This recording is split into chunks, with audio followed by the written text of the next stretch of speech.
Hi, my name is Alex, and I live in a quiet little village surrounded by dense woods.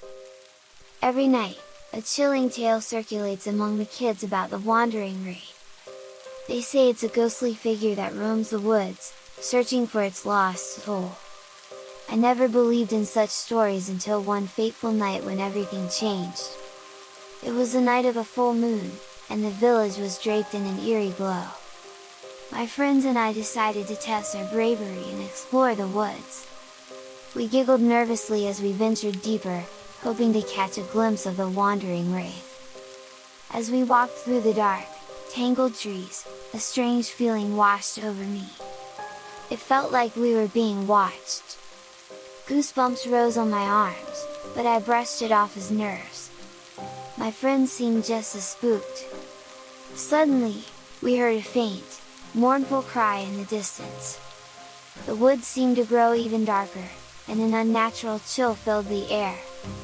Fear tugged at our hearts, but curiosity urged us forward. Following the eerie cry, we stumbled upon a clearing. In its center stood an old, gnarled tree with something glimmering at its base. It was a locket, its silver chain wrapped around a branch. Curiosity got the better of me, and I picked up the locket.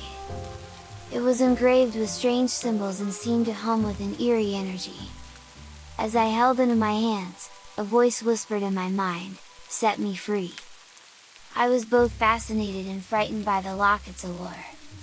My friends urged me to put it back, but I couldn't resist its pull. Without thinking, I clasped it around my neck, and the woods seemed to shudder in response. The mournful cries grew louder, and the air around us felt heavy with sadness. Suddenly, a ghostly figure emerged from the shadows. It was a Wandering Wraith, its pale face contorted with grief. My heart pounded in my chest as the Wraith approached. Its hollow eyes locked with mine, and I felt a chill running down my spine. My friends huddled close, fear etched on their faces. The Wraith reached out, its hand almost touching me, when something unexpected happened. The locket around my neck glowed brightly, and the Wraith recoiled as if in pain. "Please, help me," the Wraith whispered, its voice filled with sorrow. I didn't know what to do, but the locket seemed to guide me. I reached out my hand, and the Wraith hesitantly took it. Its touch was cold and icy, but I felt a sense of compassion for this lost soul. The locket glowed even brighter, and the Wraith began to fade away. But before it disappeared completely, it looked at me with gratitude and mouthed a silent thank you. As the Wraith vanished into the night, my friends and I were left in awe of what had just happened. The locket had somehow calmed the tormented spirit. I couldn't believe that I had just encountered a real ghost. Over the next few days, I couldn't shake the strange encounter from my mind. The locket became a constant companion, and I noticed it had the power to protect me from spirits and other supernatural beings. One evening, as I explored the woods alone, I stumbled upon an old, abandoned cabin. Curiosity led me inside, where I discovered an ancient book hidden among dusty shelves. The book contained spells and enchantments, and it mentioned the locket. It was called the Locket of Souls, a powerful artifact that could harness the energy of lost spirits. It could bind them to the locket, granting them peace. With newfound knowledge, I realized that the locket was more than just a piece of jewelry. It was a magical artifact with the ability to help wandering spirits find peace. Over the weeks that followed, I encountered several spirits in the woods. Each time, I used the locket to ease their pain and guide them to the afterlife. The village soon noticed the change in the woods. The tales of the Wandering Wraith were replaced with stories of a kind-hearted child who helped lost spirits find peace. As time passed, I became known as the Soul Guardian, and my reputation spread beyond the village. People sought my help to deal with spirits in haunted places. One day, a distraught family approached me, seeking help with a haunted mansion that had been in their family for generations. They explained that they were tormented by the spirit of a vengeful man who had once lived there. With determination, I agreed to help. Armed with the locket and the knowledge from the ancient book, I entered the mansion alone. The atmosphere was heavy with darkness, and the air was filled with malevolence. The vengeful spirit appeared before me, its rage palpable. But instead of cowering in fear, I faced it with compassion. I held out the locket, hoping to ease its pain. To my surprise, the spirit hesitated. Its anger seemed to waver, and I could feel a glimmer of something else, regret. It was a man who had been wronged in life, seeking vengeance even in death. With empathy, I spoke to the spirit, offering understanding and forgiveness. Slowly, it began to fade, its energy absorbed by the locket. But as the spirit dissipated, a chilling revelation dawned on me. The man who haunted the mansion wasn't the vengeful one, it was his betrayer. The locket revealed the truth, and I saw the real villain who had orchestrated the man's downfall. He had deceived everyone and stolen his fortune, leading to his tragic end. With newfound purpose, I vowed. My name is Emma, and I live in a small village surrounded by tall, whispering trees. Every night, just as the moon climbed high, a haunting lullaby drifted through the air. People said it was the sound of a ghostly presence lingering from long ago. One night, unable to sleep, I followed the eerie melody to an abandoned mansion at the edge of the village. The house stood tall and lonely, with ivy crawling up its walls. The lullaby seemed to be coming from inside, and my curiosity got the best of me. With my heart thumping loudly, I pushed the creaky front door open. The mansion was dark and dusty, but I couldn't resist the pull of the music. It led me through dimly lit halls and up a creaky staircase. At the top of the stairs, I found an old nursery with a cobweb-covered crib. The lullaby was coming from inside the crib, but there was no one there. Just a worn-out music box with a small ballerina twirling to the tune. I approached the music box and wound its rusty key. The ballerina began to spin gracefully, but something felt off. The melody became slower and more haunting, and the ballerina's face turned sorrowful. I felt a shiver down my spine, but I couldn't look away. Suddenly, the ballerina stopped spinning, and the music box sprang to life on its own. The haunting lullaby grew louder and echoed through the room. I tried to run, but my feet felt like they were glued to the floor. As I stared in horror, the ballerina jumped out of the music box and danced towards me. Her eyes glowed with an eerie light, and she beckoned me to follow her. It felt like I was trapped in a nightmare. I had to break free, so I closed my eyes and took a deep breath.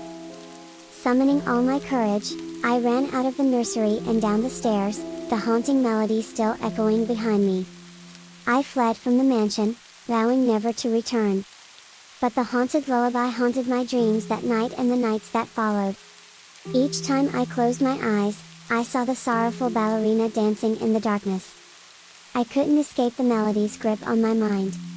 Desperate for help, I confided in my best friend, Lucas. He was brave and clever, and I knew he would believe me. "Emma, we have to find out the truth about that haunted lullaby," Lucas said with determination. "But it's so scary. What if we get trapped like I did?" I asked, fear gripping my heart. "We won't get trapped. We'll face it together," Lucas reassured me. That evening, as the moon rose once more, Lucas and I returned to the abandoned mansion. Armed with flashlights and a sense of adventure, we entered the nursery once more.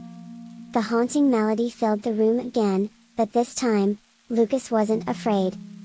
He bravely walked up to the music box and stopped it from playing. The ballerina froze in place, her glowing eyes now lifeless.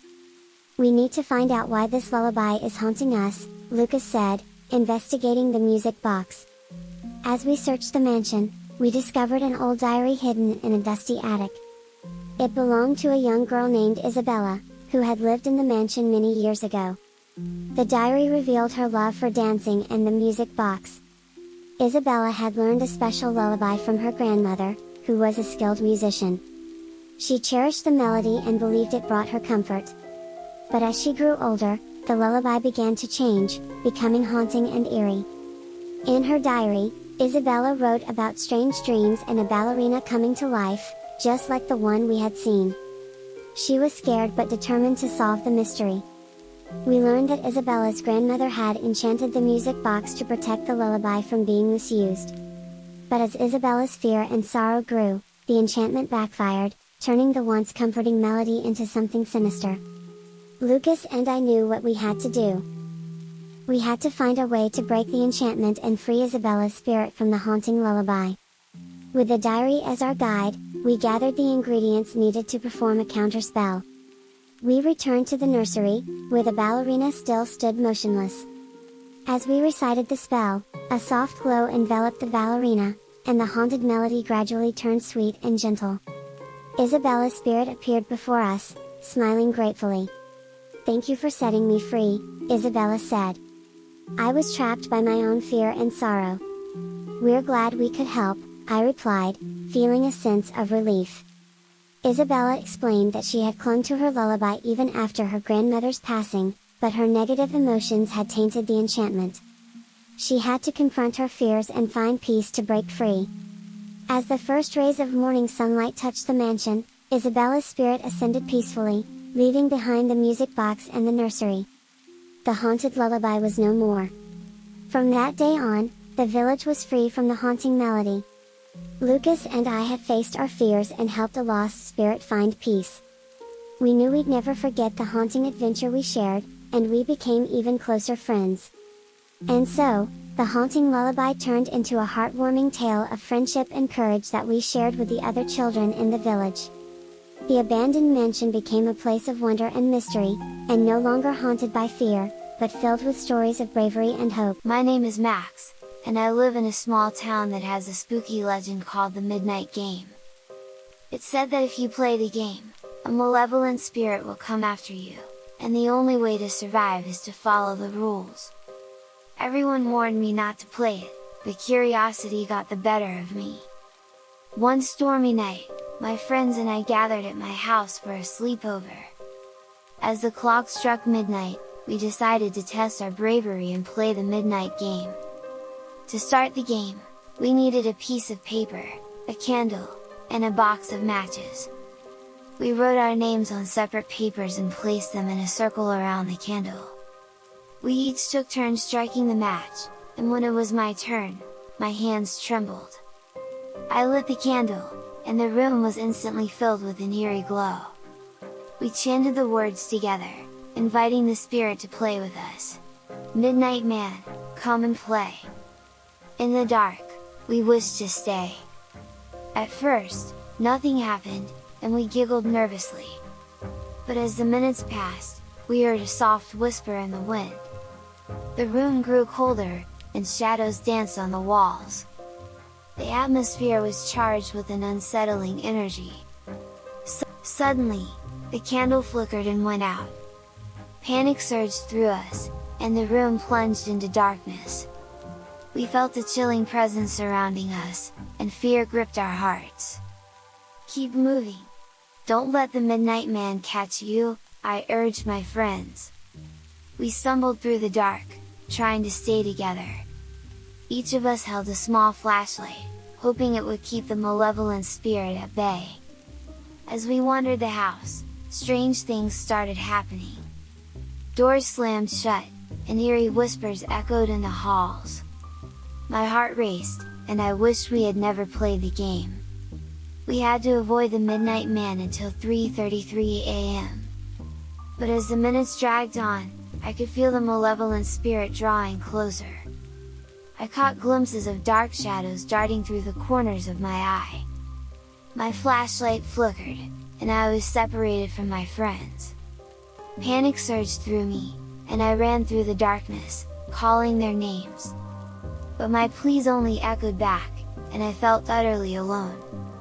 In a desperate attempt to escape, I locked myself in the bathroom, hoping the Midnight Man couldn't find me there. I crouched in the corner, my heart pounding, and waited for the clock to strike 3:33 a.m. As the seconds ticked away, the room grew colder, and the air felt heavy with malevolence. I closed my eyes tightly, trying to block out the terrifying sounds around me. Suddenly, I heard a soft voice whispering in my ear, "Max, you can't hide from me." My eyes shot open, and I saw a shadowy figure standing before me. The Midnight Man had found me. I wanted to run, but my body froze in fear. The spirit reached out its cold, skeletal hand towards me, and I felt the chill running down my spine. "Come with me," it whispered in a haunting voice. I tried to scream, but no sound escaped my lips. The Midnight Man's grip tightened, and I was enveloped in darkness. I felt myself being pulled away into a realm of shadows. As the clock struck 3:33 a.m., my friends found the bathroom door unlocked, but I was gone.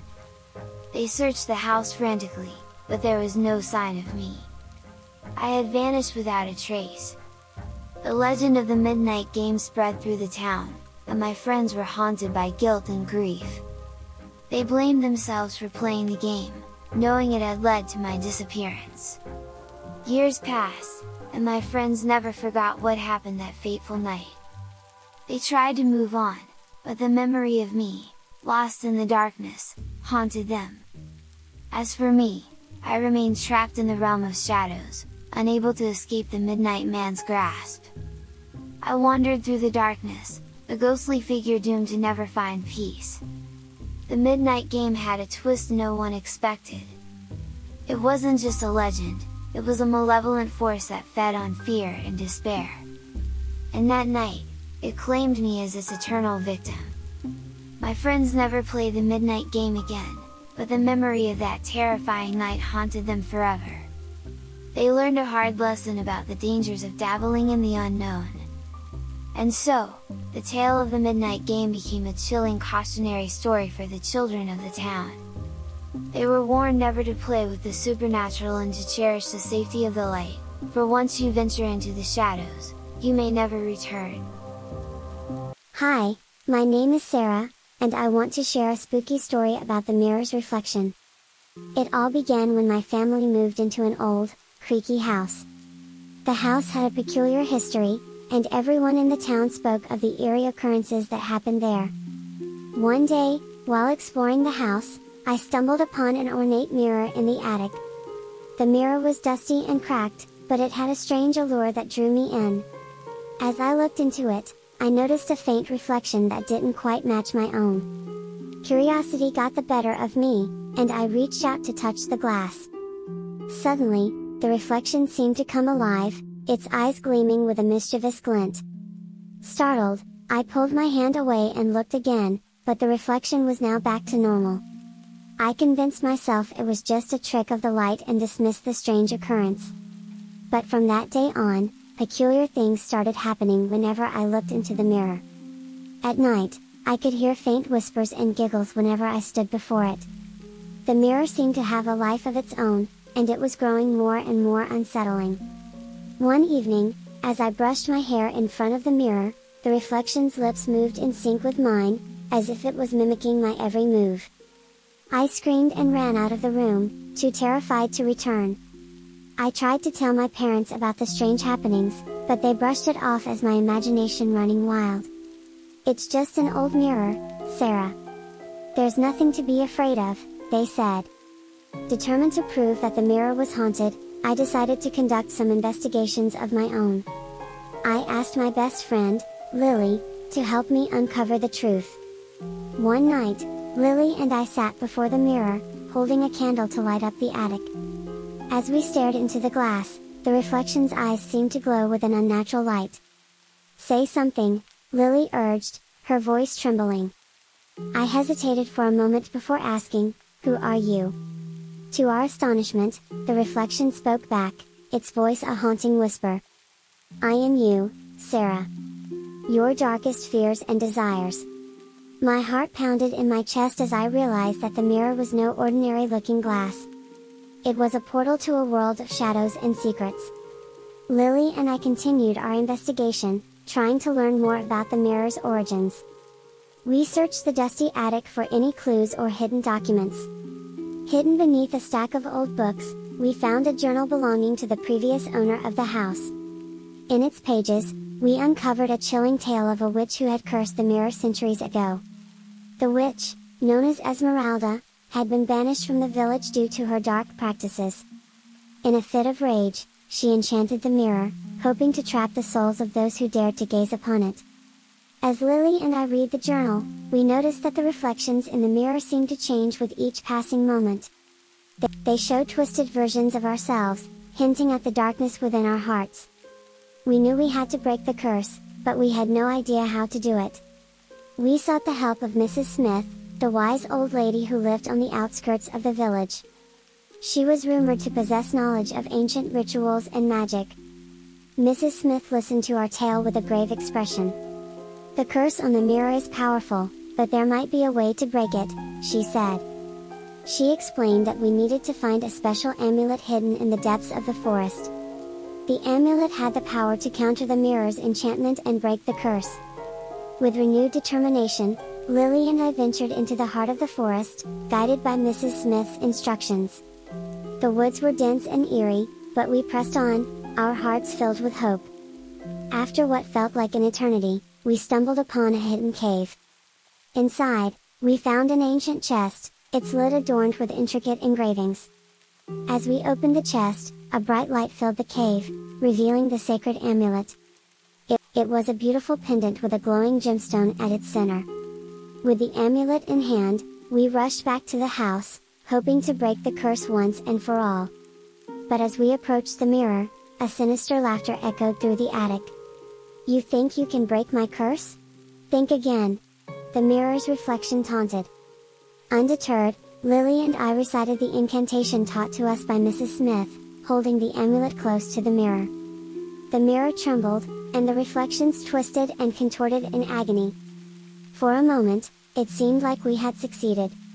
But just as we thought the curse was broken, the mirror shattered into 1,000 pieces, and the reflections escaped into the room. Fear gripped our hearts as the reflections surrounded us, their eyes burning with malice. They were no longer mere images, they had become real, tangible beings. "We are free," they hissed in unison, and we knew we had made a terrible mistake. Lily and I tried to run, but the reflections moved with unnatural speed, blocking our escape. We were trapped, surrounded by our darkest fears and desires. As the reflections closed in on us, a sudden realization hit me: the mirror's curse wasn't just about trapping souls, it was about reflecting the darkness within us. I looked into the eyes of my reflection and saw the fear and desperation mirrored back at me. We were both victims of the curse, bound together in an eternal nightmare. With the amulet shattered, there was no way to break the curse. Lily and I were trapped forever in the twisted world of the mirror's reflections.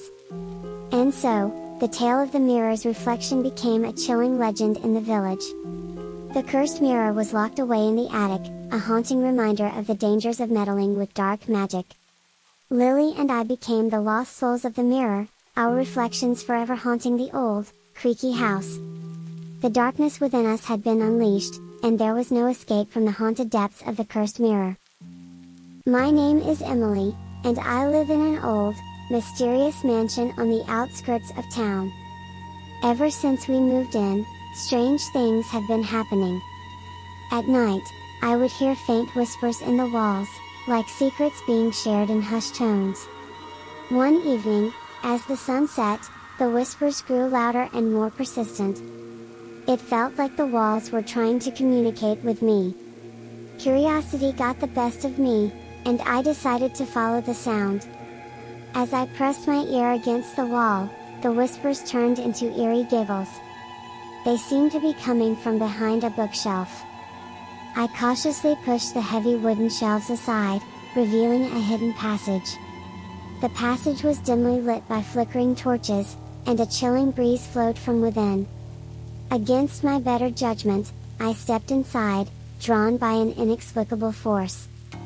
The walls seemed to whisper even louder, guiding me deeper into the hidden world. As I ventured further, I noticed strange symbols etched into the stone. It felt like I had stepped into a different time and place. With each step, the passage grew narrower and more labyrinthine. Panic threatened to overwhelm me, but I couldn't turn back now. The walls held secrets, and I was determined to uncover them. After what felt like an eternity, the passage opened into a vast chamber filled with ancient artifacts and mysterious relics. A sense of awe and fear washed over me as I realized I had stumbled upon a forgotten crypt. In the center of the chamber stood an ornate pedestal with a dusty book resting on top. The book seemed to call out to me, and against my instincts, I reached for it. As I opened the book, I found strange writings and cryptic illustrations. I couldn't decipher the text, but I felt a surge of energy passing through me as I touched the pages.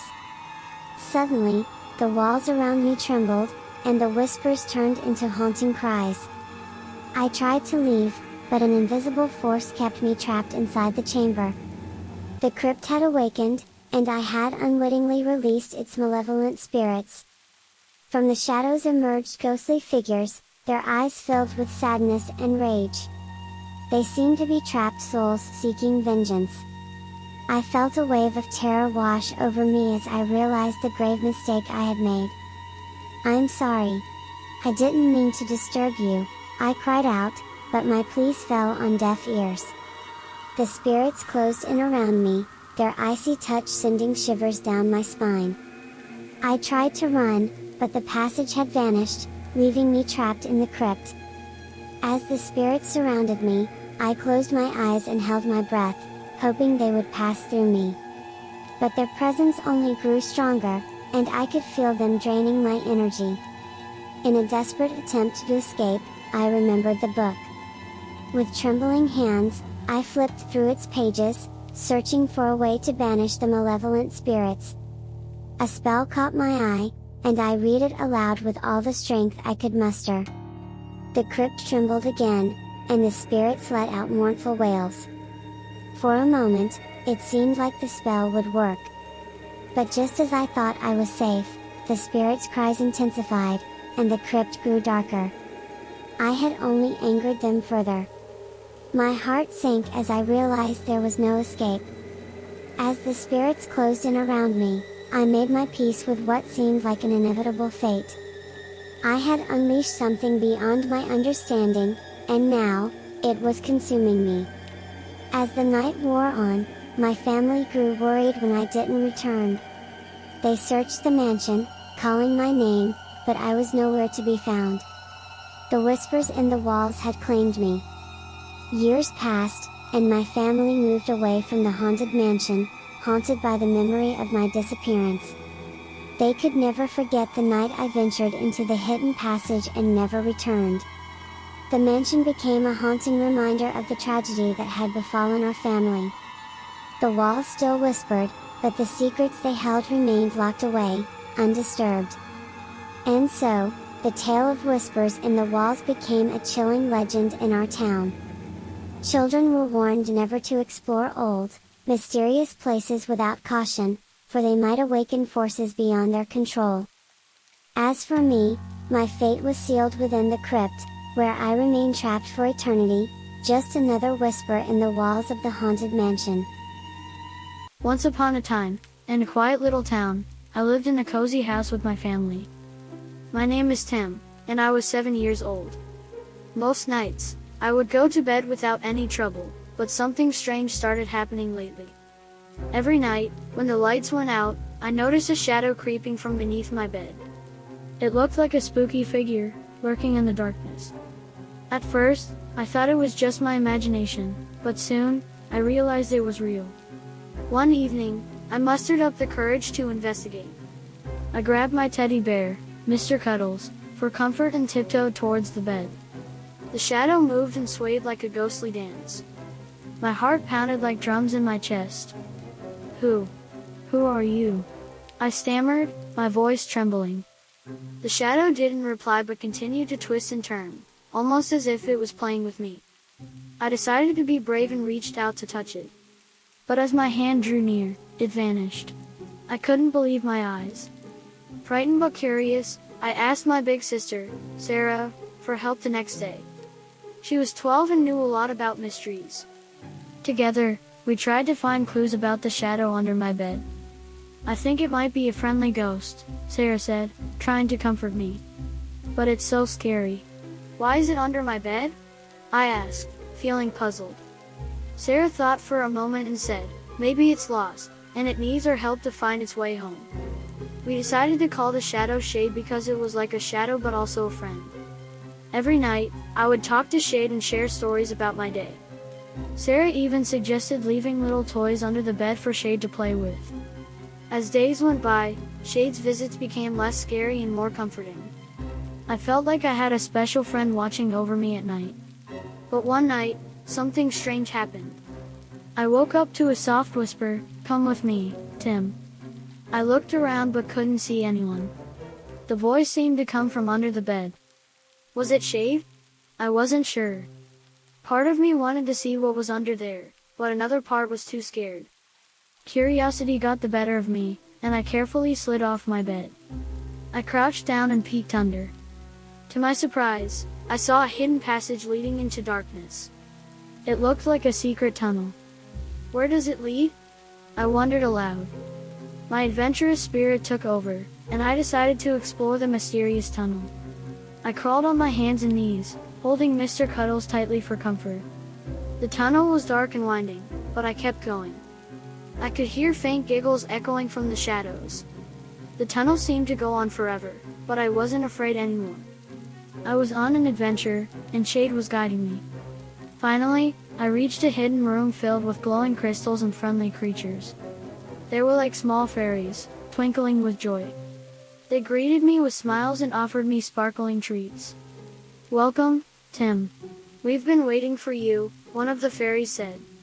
"Waiting for me? But why?" I asked, amazed. "You have a kind heart, and you treated Shade with love and friendship." "We wanted to reward you," another fairy replied. They explained that they were the guardians of dreams and good thoughts. Shade had been lost in the human world, and I helped it find its way back to the magical realm. Now, they wanted to grant me a wish as a token of their gratitude. I thought for a moment and said, "Can you make all the scary shadows go away from every child's room, forever?" The fairy smiled and nodded, granting my wish. From that day on, no child in our town ever had to worry about scary shadows under their beds again. As I crawled back through the tunnel, I felt a sense of fulfillment and happiness. The fairy's gift made me realize that even the scariest things could have a beautiful purpose. When I returned to my room, Shade was waiting for me, and I knew we would be friends forever. The shadow under my bed wasn't scary anymore because I knew its secret. From that night on, I slept peacefully, knowing I had a brave friend and a bunch of magical fairies looking out for me. And whenever I felt scared, I would just look under my bed and say, "Thank you, Shade." And that's how my adventure with the shadow under my bed turned into the most magical and heartwarming experience of my life. Hi, my name is Lily, and I live in a small, old house with my family. One day, while exploring the dusty attic, I stumbled upon a mysterious doll hidden in a forgotten toy box. It had big, glassy eyes and a porcelain face that seemed to stare right into my soul. I felt an eerie sensation, but curiosity got the better of me. I decided to keep the doll and put it on my shelf in the bedroom. At first, everything seemed fine, but as the days passed, strange things started happening. Late at night, I would hear faint giggles coming from the doll. It was as if it had a life of its own. I tried to ignore it, but the giggles grew louder and more frequent. I started having nightmares, and the doll appeared in each one, staring at me with its cold eyes. One night, unable to bear it any longer, I confided in my older sister, Mia. She was always the brave one in the family. "I think the doll is haunted," I whispered, afraid she wouldn't believe me. Mia gave me a skeptical look but agreed to check it out. As we approached the doll on the shelf, it suddenly blinked. Mia gasped in surprise, and I knew she finally believed me. "We need to find out why the doll is acting this way," Mia said, her curiosity piqued. We searched for clues in the attic, hoping to uncover the doll's secret. In an old trunk, we found a faded letter addressed to our great-grandmother, Evelyn. The letter was from a toymaker, warning her about a cursed doll he had created. Once the doll is brought into a home, it will haunt the family and bring misery, the letter read. Shivers ran down my spine as I realized that the doll had been haunting my family for generations. We needed to break the curse, but how? Mia had an idea. Let's take the doll back to the toymaker's shop and see if he can help. So, that night, we sneaked out of the house with the doll and followed the address on the letter. The toymaker's shop was old and dilapidated, but a dim light glowed from inside. We hesitated for a moment but summoned our courage and knocked on the door. An old man with twinkling eyes and a white beard opened it. "I've been expecting you," he said with a knowing smile. Surprised, we showed him the cursed doll and the letter. The toymaker nodded, his eyes filled with regret. "I made a terrible mistake long ago, and the curse has haunted my family ever since," he confessed. "Can you help us break the curse?" I asked, my voice trembling. The toymaker led us to a dusty workshop filled with ancient toys and mysterious objects. He carefully examined the doll and took out an ancient book of spells. "I can break the curse, but it won't be easy," he warned. With our hearts pounding, we followed the toymaker's instructions to perform the spell. We needed to fill the doll's heart with love and happiness to break the curse. Mia and I thought of all the joyful moments we had shared with our family. We infused the doll with our love, hoping it would be enough to banish the curse forever. Suddenly, a gust of wind filled the room, and the doll began to glow. Its glassy eyes softened, and a smile appeared on its face. "We did it!" Mia exclaimed, relief washing over us. But just as we celebrated our success, the doll's expression turned sinister again. It let out a chilling laugh, and the toymaker's face turned pale. "I'm sorry," he said, "the curse is too strong. It can't be broken." Confused and scared, we asked, "What can we do?" The toymaker revealed a hidden compartment in the workshop. Inside was an ancient amulet with a glowing gemstone. He explained that the amulet had the power to seal the cursed doll away forever. "But there's a catch," he warned. "To use the amulet, you must sacrifice something dear to you." Mia and I exchanged glances, knowing what we had to do. We decided to sacrifice our most cherished toy, a stuffed rabbit we had since we were toddlers. It was a tough choice, but we knew it was the only way to save our family. With the amulet in hand, we returned home, ready to banish the cursed doll once and for all. The doll's laughter echoed through the house as we prepared for the final showdown. We found the doll in the bedroom, sitting innocently on the shelf. As we held the amulet close, it glowed brighter, and the doll's laughter grew louder. "This ends now," Mia said firmly. We chanted the incantation from the book, and the amulet's power enveloped the doll. It struggled and screamed, but we held our ground. The curse slowly lifted, and the doll transformed back into a simple, ordinary toy. Exhausted but relieved, we knew we had succeeded. The doll was no longer haunted, and our family was safe. From that day on, the attic became a place of fond memories instead of fear. The cursed doll was gone, but Mia and I learned a valuable lesson about the power of love and sacrifice. And so, the tale of the haunted toy box spread through our family and the town. Mia and I became known as the brave sisters who faced the curse and saved our family from the sinister doll's clutches. As for the amulet, we kept it safe, knowing that we could use its power to protect our family from any future threats. The doll's curse might have haunted us for generations, but with courage and determination, we had broken the cycle. And so, the attic that once held a haunting secret became a place of triumph and hope, proving that even the scariest tales can end with a happy twist. Hi, my name is Mia, and I want to share the chilling tale of the cursed blanket. It all started when my grandmother gifted me an old, patchwork quilt as a keepsake. Little did I know that this innocent-looking blanket held a dark secret. One cold winter night, I snuggled under the quilt, feeling its comforting warmth. But as I closed my eyes, I heard faint whispers in the wind, like an ancient chant carried by the breeze. I shook it off, thinking it was just my imagination. However, strange things began to happen. Every night, I had vivid nightmares of shadowy figures dancing around me. They seemed to be whispering the same eerie chant I heard before falling asleep. I told my parents about my nightmares, but they assured me it was just my imagination. They believed the quilt was nothing more than a cherished heirloom. But one night, as the clock struck midnight, the whispers grew louder, and the quilt seemed to come alive. I felt a cold, bony hand gripping my ankle, and I yelped in terror.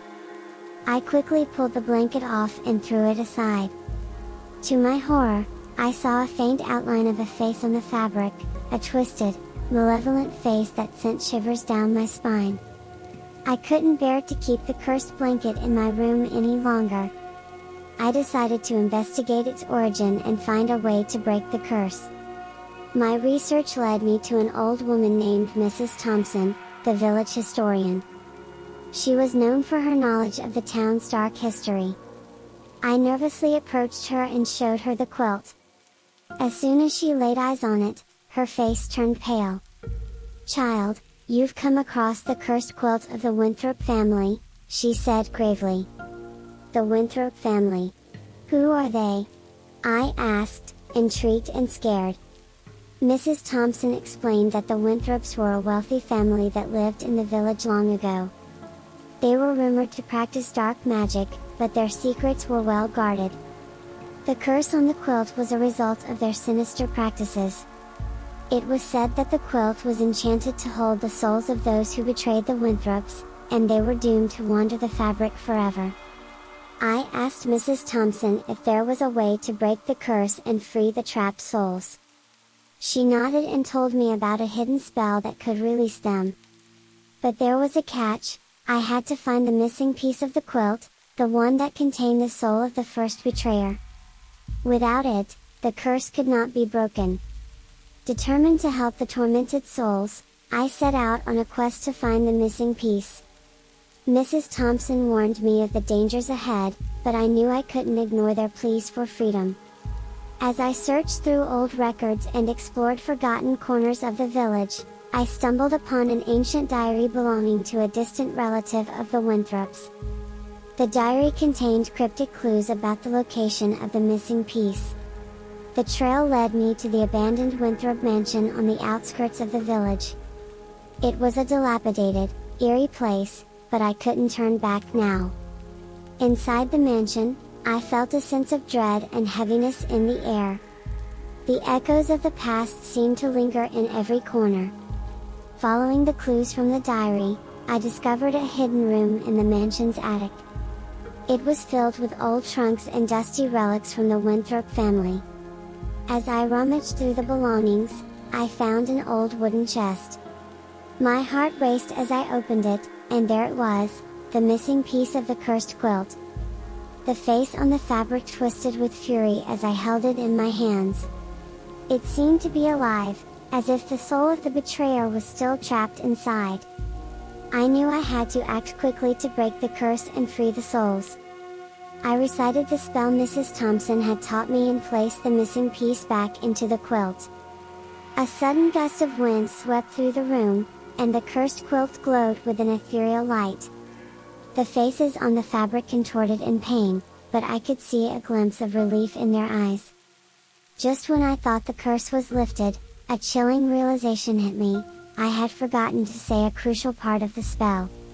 As I fumbled to complete the incantation, the quilt's glow turned sinister, and the trapped souls let out agonizing screams. I had made a terrible mistake. "No, please. I didn't mean to," I pleaded, but it was too late. The souls merged with the cursed quilt, their torment intensified by my error. The malevolent faces on the fabric snarled with anger, and the quilt seemed to grow heavier in my hands. I knew I had unleashed a new wave of darkness upon the world, and I was to blame. Tears streamed down my face as I realized that the curse was now more powerful than ever. I had become entangled in the curse of the Winthrop family, and there was no escaping it. The souls of the betrayed had now turned their wrath towards me. Haunted by the faces on the quilt, I could no longer sleep without the nightmares of torment and anguish. The village shunned me, blaming me for the dark events that followed my quest. My parents tried to protect me from the consequences, but the guilt and fear consumed me. I became a prisoner of the cursed quilt, unable to break free from its grasp.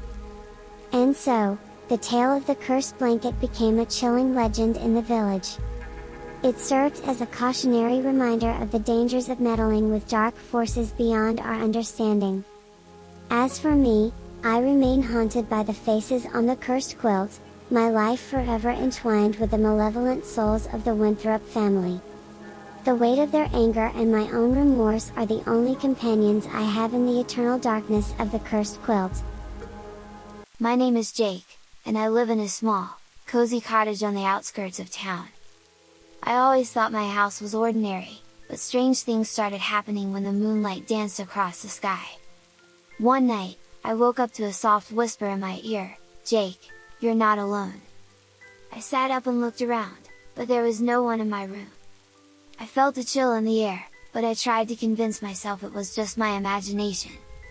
I snuggled back under my blanket and closed my eyes, hoping to fall asleep again. But then, I saw a faint figure in the corner of my room. It looked like a glowing mist, and my heart pounded with fear. Who are you?" I stammered. The figure glided closer, and I saw a friendly smile on its translucent face. "I'm Lucas, your ghostly guardian," it said in a soothing voice. "A ghostly guardian? Are you here to scare me?" I asked, trying to be brave. "Oh, no, Jake. I'm here to protect you," Lucas replied kindly. Lucas explained that he had been watching over my family for generations. He was once a brave knight who fought for justice and peace. Now, as a friendly specter, he continued to protect my family and keep us safe from harm. "You mean you're like a superhero ghost?"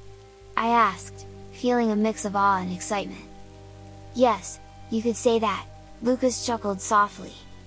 From that night on, Lucas became my ghostly guardian and a friend. He appeared whenever I needed help or felt scared. I wasn't frightened of him anymore, instead, I felt grateful to have a guardian looking out for me. One evening, as I was exploring the attic, I found an old dusty chest filled with my ancestors' belongings. Lucas floated beside me, curious about the treasure trove of memories. Among the items, I found an ancient journal that belonged to my great-grandmother, Emily. As I flipped through the pages, I discovered a chilling tale about a sinister spirit that haunted our family for generations. "Lucas, have you heard about this evil spirit?" I asked, showing him the journal. Lucas read the words and nodded. "Yes, that was the reason I was assigned to protect your family. The evil spirit was banished, but its malevolent presence left a mark on your ancestors' lives. I felt a sense of responsibility to confront the malevolent spirit and put an end to its lingering curse.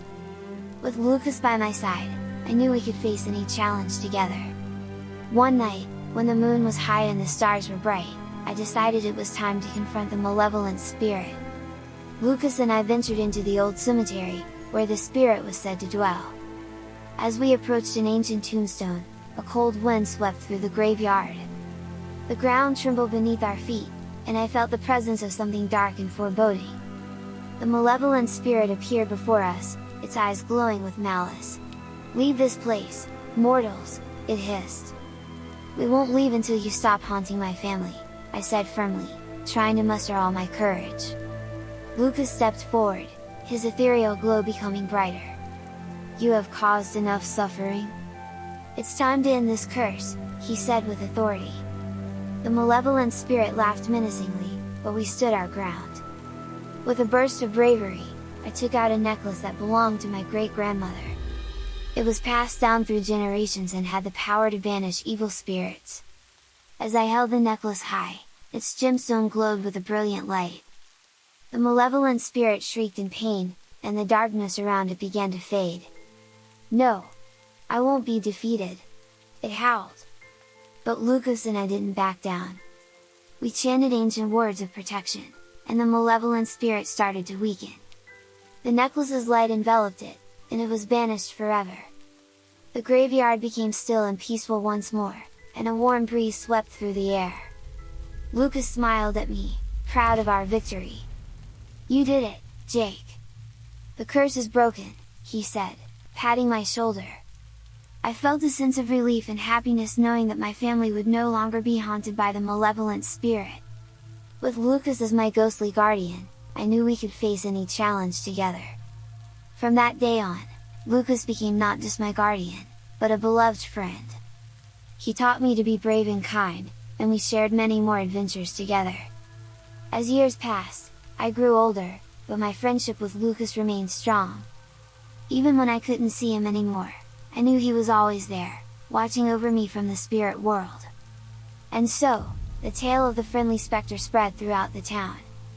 Children and adults alike marveled at the story of Jake and Lucas, the brave duo who faced the malevolent spirit and brought peace to their family. And in the quiet of the night, when the moonlight danced across the sky, I would whisper, "Thank you, Lucas, for being my ghostly guardian and my friend." Hi, my name is Tim, and I have a spooky story to share about the Bogeyman's bargain. It all began when I moved into a new house in a small, remote village.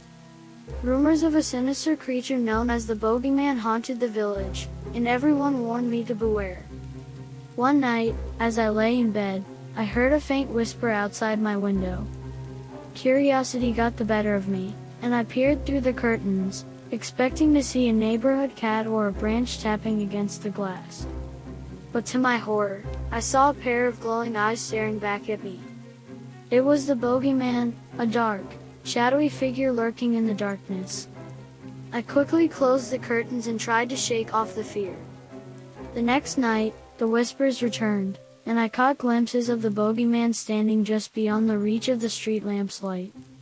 It seemed to be watching me, waiting for something. I couldn't bear the constant terror, so I decided to seek help. My friend, Emma, told me about a mysterious old woman named Madame Agnes, rumored to have knowledge of the supernatural. With a sense of trepidation, I found Madame Agnes living in a small, secluded cottage at the edge of the village. Her eyes held an ancient wisdom as she listened to my tale. "You have encountered the Bogeyman, child.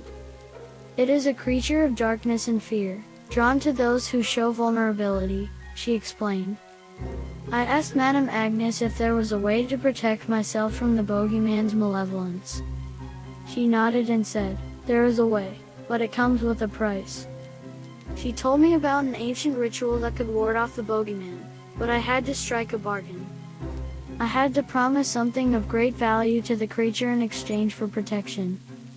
I hesitated, not wanting to give up anything precious, but the fear of the Bogeyman pushed me to make the deal. I agreed to the bargain, and Madame Agnes performed the ritual, placing a protective charm around my neck. For a few nights, it seemed like the charm had worked. The Bogeyman kept its distance, and I began to feel a sense of relief. But as the days passed, strange things started happening. My toys would move on their own, and whispers echoed through the walls. I heard laughter when no one was around, and shadows danced in the corners of my vision. I knew something was wrong, and I returned to Madame Agnes for answers. She explained that the Bogeyman had tricked me. It hadn't disappeared, it had invaded my home. It seeks to possess you, to feed on your fear and make you its puppet, Madame Agnes warned. I asked her how to break the bargain and free myself from the Bogeyman's grasp. She told me there was only one way. I had to outwit the creature and offer it a new deal. With determination, I devised a plan to confront the Bogeyman. I knew it wouldn't be easy, but I had to face my fears to regain control. That night, as the whispers filled the room, I called out to the bogeyman. I know you're here. Show yourself. The room fell silent, and the shadows seemed to gather in the center. The bogeyman materialized before me, its glowing eyes fixated on mine. What do you want? I asked, my voice quivering with fear. I want what you promised, it hissed, its voice a chilling whisper. I can't give you what I promised, but I can offer you something else, I said, trying to keep my composure. The bogeyman seemed intrigued. Go on. I can give you the fear of others, the fear you crave. In exchange, you'll leave me and my family alone, I proposed.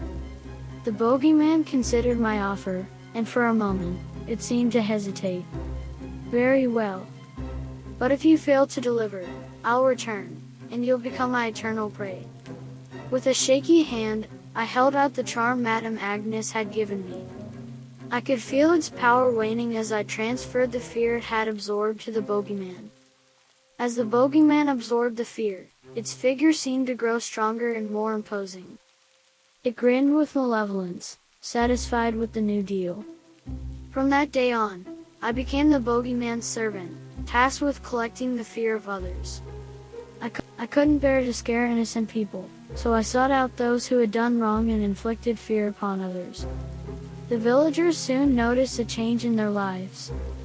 Their fears seemed to vanish, and the bogeyman became a legend, feared by wrongdoers.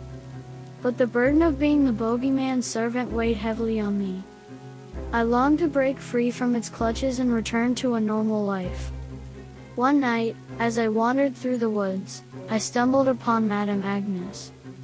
She could see the torment in my eyes and knew what I had become. You seek to break the bargain, don't you? She asked softly. I nodded, tears streaming down my face. Please, help me. I can't bear this anymore. Madame Agnes explained that there was a way to free myself from the bogeyman's grasp. But the ritual was dangerous, and I had to be willing to sacrifice something of great importance. I will do anything to be free, I said, my voice filled with desperation. She led me to an ancient tree deep within the woods, its roots twisting like serpents. The tree was rumored to possess powerful magic. With Madame Agnes's guidance, I performed the ritual, offering the bogeyman's charm and my own fear as a sacrifice. The tree seemed to absorb the darkness, and a sense of peace washed over me. But as I turned to thank Madame Agnes, I realized she had vanished. She had sacrificed herself to set me free from the bogeyman's grasp. I returned home, no longer bound to the creature's servitude. The villagers no longer feared the bogeyman, and life returned to normal. But I could never forget the sacrifice Madame Agnes had made for me. Her selflessness had broken the bogeyman's curse and set me free from its malevolence. And so, the tale of the bogeyman's bargain became a chilling legend in the village. It served as a reminder that courage, sacrifice, and facing one's fears could conquer even the darkest of creatures. As for me, I vowed to honor Madame Agnes's memory and use my newfound freedom to protect others from the terrors of the bogeyman and any other malevolent spirits that might come their way.